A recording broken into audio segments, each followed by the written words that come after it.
Ya, halo teman-teman. Berjumpa kembali ya dengan saya di Rayudi Channel. Pada video kali ini saya mau berbagi tips ya dengan teman-teman. Dan saya mau utamakan ya video ini bagi pemilik mobil atau yang masih awam ya. Jadi maksudnya cuma tahu nyetir tapi tidak paham bagaimana cara kita mematikan mobil baik dan benar, juga kita menyalakan ya. Itu semua tujuannya agar supaya kita menghindari namanya terjadi kerusakan pada sistem kelistrikan atau engine ya, dan lain-lain pada unit mobil tersebut. Nah, oleh karena itu teman-teman ikuti aja video ini sampai selesai ya. Dan ini video saya sekali lagi tekankan, saya utamakan bagi yang masih belum paham ya, yang masih awam. Jadi teman-teman disimak aja, dan lewat video ini biar teman-teman nanti paham. Jadi kalau punya mobil, teman-teman tidak hanya tahu cara menyetir yang baik benar, tapi juga tahu cara menggunakannya. Jadi amanlah atau awetlah kendaraan kita ya teman-teman ya. Oke, jadi disimak aja.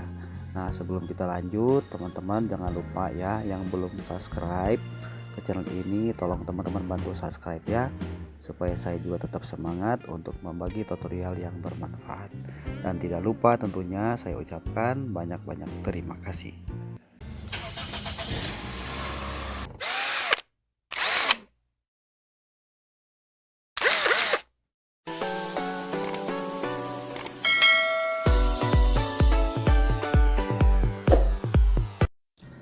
Baik teman-teman, kita lanjut ya.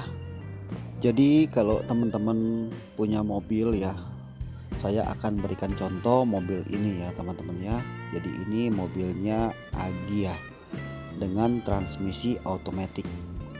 Nah, jadi teman-teman perlu ketahui bahwa di mobil itu ya ada namanya sistem kelistrikan mobil, ada engine atau mesin, ada juga namanya transmisi. Oke teman-teman ya. Nah, jadi semuanya yang saya sebutkan tadi itu saling bekerja sama ya teman-teman ya, satu dengan yang lain. Baik sistem kelistrikan, engine dan transmisi, juga termasuk kaki-kaki ya, rem dan sebagainya, itu semua bekerja sama agar supaya mobil ini bisa dikendarai. Itu dulu yang mesti dipahami ya teman-teman ya. Nah, saya akan mulai dari sini ya. Jadi saat dimana kita mau pertama kali mau menyalakan mesin mobil kita ya teman-teman ya, kita harus memastikan dulu bahwa tuas atau tongkat persneling ini, kalau yang menggunakan mobil matic atau bertransmisi otomatis, teman-teman harus pastikan bahwa tongkat persneling ini ada di posisi P ya, atau di parking. Nah, itu artinya semua roda dalam kondisi terkunci. Kalau mobilnya manual berarti harus di posisi netral ya teman-teman ya. Tujuannya ya teman-teman ya, kalau mobil manual itu kalau nanti dalam posisi gigi masuk, nanti pada saat kita starter maka mobil itu bisa loncat, itu bisa berbahaya ya. Nah, sekarang kita masuk yang kedua ya teman-teman ya. Nah, pastikan bahwa semua aksesoris, baik itu AC, ini tombol AC ya teman-teman ya, atau saklar AC, harus di posisi off. Jadi semua aksesoris pada mobil harus di posisi off saat dimana kita mau hendak ingin menyalakan mesin mobil. Apakah itu tip mobil, apakah itu bagian kelistrikan, contoh misalnya lampu ya, ini tidak boleh saklar dalam posisi on, jadi harus di posisi off ya. Ini semua yang saya sebutkan tadi yang berhubungan dengan kelistrikan ini itu bersumber dari aki ya teman-teman ya. Jadi kalau misalnya teman-teman dalam posisi on aksesoris kemudian di starter, maka kemungkinan mobil tidak akan kuat di starter ya teman-teman ya, karena aki harus perlu daya untuk menghidupkan atau memutar motor dinamo starter, barulah engine bisa dinyalakan. Yang selanjutnya teman-teman perhatikan ada namanya handrem kan, atau rem tangan. Dimana handrem ini saat kita menarik ya atau posisi on, maka roda belakang ya, roda belakang dua itu akan terkunci. Kemudian ada lampu indikator di panel ya akan menyala, memberi tanda bahwa handrem dalam posisi on, ada lampu atau logo gambar ya, lampu peringatan bahwa handrem itu nyala. Langkah berikutnya teman-teman perhatikan bagian ini ya, ini bagian yang penting ya. Nah, jadi ketika kita memasukkan kunci kontak seperti ini ya, maka semua lampu indikator di panel akan menyala ya. Coba lihat seperti itu ya. Nah, ini tuh kadang-kadang pemilik mobil tidak memperhatikan. Ya, jadi kunci kontak dimasukkan, langsung di starter, langsung hidup, terus langsung jalan mobilnya. Nah, itu keliru ya teman-teman ya. Jadi sebagai pemilik mobil kita harus tahu dan paham bahwa semua lampu yang menyala di sini, lampu tanda ini semua ada arti. Ya, memberi tanda jika terjadi sesuatu dengan mobil, maka lampu indikator ini akan menyala. Saya akan berikan contoh ya. Jadi contohnya itu kalau misalnya teman-teman lihat di sini itu ada gambar aki, logo aki ya, gambar aki, gambar oli, cek engine ya, itu semua kan nyala ya dengan yang lain-lainnya. Nah, kalau misalnya pada saat kita menyalakan mesin mobil kita, kemudian lampu gambar aki misalnya menyala ya. Kalau teman-teman lihat di sini kan yang nyala kan cuma handrem itu kan, karena rem tangannya masih posisi narik ya. Kalau kita turunin pasti dia mati. Nah, jadi kalau mesin hidup semua di sini harus mati ya teman-teman ya.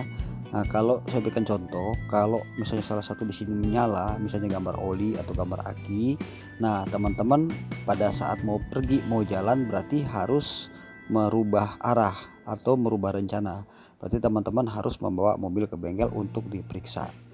Nah, kenapa? Karena kalau misalnya contoh oli menyala, logo oli menyala saat mesin hidup, berarti itu ada masalah di seputar dengan oli, berhubungan dengan oli ya. Apakah olinya itu ada yang bocor, kurang, atau pompa oli tidak bekerja, atau ada kerusakan bagian yang lain. Jadi segera mobil dibawa ke bengkel. Kalau yang nggak paham begini kan repot ya, bisa-bisa nanti mobil mogok di jalan ya kan. Nah, itu langkah yang teman-teman harus perhatikan yang sehubungan ya dengan lampu indikator ini. Ini pada orang umumnya itu tidak peduli ya, di sini mau nyala kayak apa, kadang-kadang sampai temperatur overheat juga tidak tahu ya, tidak memperhatikan. Nah, jadi saya ajak teman-teman untuk melihat, memperhatikan baik-baik setiap tanda-tanda yang ada di sini, semua memberi arti. Cek engine demikian, gambar aki demikian, dan juga yang lain-lain semua di sini ada maksud tujuan pabrik membuat ini ya, supaya kita mengerti. Dan kalau kita paham sampai di sini, maka mobil kita akan terhindar dari kerusakan berat. Kalau misalnya gambar aki menyala atau lampu tanda aki menyala saat mesin hidup, itu berhubungan dengan pengisian ya. Nanti aki bisa tekor, apa kerusakan dinamo ampere atau alternator atau bagian yang lain. Itulah pentingnya kita mengecek semua lampu tanda yang ada di panel ini ya teman-teman. Nah, kalau teman-teman sudah paham sampai di sini, kita lanjut ya. Jadi saat dimana mesin sudah hidup, terutama pada saat pagi hari, teman-teman jangan langsung tancap gas ya. Itu harus diingat ya teman-teman ya. Jadi biarkan dulu oli yang tadinya ada di karter atau di bak oli, biar dia dulu melumuri semua internal mesin, termasuk bagian klep, bagian yang lain-lain pada internal mesin ya, sampai suhu temperatur juga naik ya. Baru kita boleh menyalakan aksesoris yang lain seperti contohnya AC. AC kita bisa hidupkan ya kalau memang kondisi mesin suhu temperatur sudah naik, supaya kinerja mesin menjadi maksimal mencapai suhu yang ditentukan. Nah, setelah sudah sampai sini, teman-teman sudah boleh memasang safety belt dan sudah boleh mengendarai mobil. Nah, seperti itu kalau kita mau menyalakan mobil pada awal ya. Buat teman-teman yang masih pemula, saya rasa teman-teman sudah paham untuk tahap pertama ini bagaimana cara menyalakannya. Nah, sekarang bagaimana cara mematikannya, kita lanjut ya teman-teman ya. Oke, sekarang cara kita mematikan mesin mobil kita yang baik dan benar supaya terhindar yang namanya kerusakan ya. Nah, pertama kalau mengendarai pada malam hari kan kita menyalakan aksesoris lampu ya. Jangan lupa dimatikan sampai semuanya off. Matikan juga AC, matikan juga tip. Jadi semua aksesoris yang berhubungan dengan lampu atau kelistrikan mobil ini harus semua di posisi off. Jangan dihidupkan. Itu kalau kita mau mematikan mesin. Tujuannya apa ya teman-teman? Supaya pada saat nanti kita mulai menyalakan engine mobil kita kembali, kalau misalnya saklar lampu masih posisi on menyala ya, maka listrik yang ada di aki akan berkurang. Karena lampu itu strumnya langsung ya, jadi sekalipun engine-nya mati maka lampu akan tetap menyala kalau kita lupa mematikan saklar lampu. Maka pada saat kita mulai starter menghidupkan mobil kita kembali, yang terjadi aki akan kekurangan daya sehingga motor starter tidak bisa berputar, engine tidak bisa dinyalakan.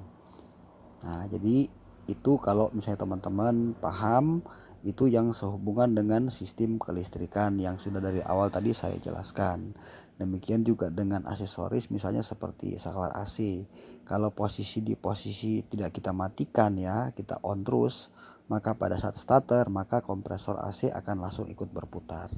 Nah, kemudian untuk handremnya juga jangan lupa teman-teman untuk menarik ya. Untuk saat kita telah parkir, jangan lupa menarik sampai lampu di sini menyala. Dan jangan lupa kembalikan tuas tongkat persneling pada posisi parking atau P untuk mobil matic, sedangkan untuk mobil manual kembalikan pada posisi netral. Perhatikan juga untuk aksesoris macam seperti AC, saklar AC harus di off kan ya, supaya saat engine dihidupkan kompresor AC tidak ikut berputar sehingga memicu cepat terjadi kerusakan pada kompresor AC. Kemudian teman-teman menunggu ya atau melihat posisi RPM harus dalam kondisi stasioner ya, rendah, jangan posisi digas. Barulah teman-teman boleh mematikan engine tersebut. Nah, jadi demikian aja teman-teman ya, sedikit saya berbagi untuk pemula atau yang masih awam. Teman-teman sekarang sudah paham. Dengan cara yang kita pahami ini secara tidak langsung ya, kita merawat kendaraan kita atau mungkin sedang meminjam mobil teman atau saudara, secara tidak langsung kita juga ikut merawat mobil tersebut. Oke teman-teman, ini aja dulu yang bisa saya bagikan, dengan harapan saya video ini bisa memberi manfaat. Terima kasih sudah menonton, nanti kita ketemu di video yang akan datang. Salam sukses teman-teman semuanya.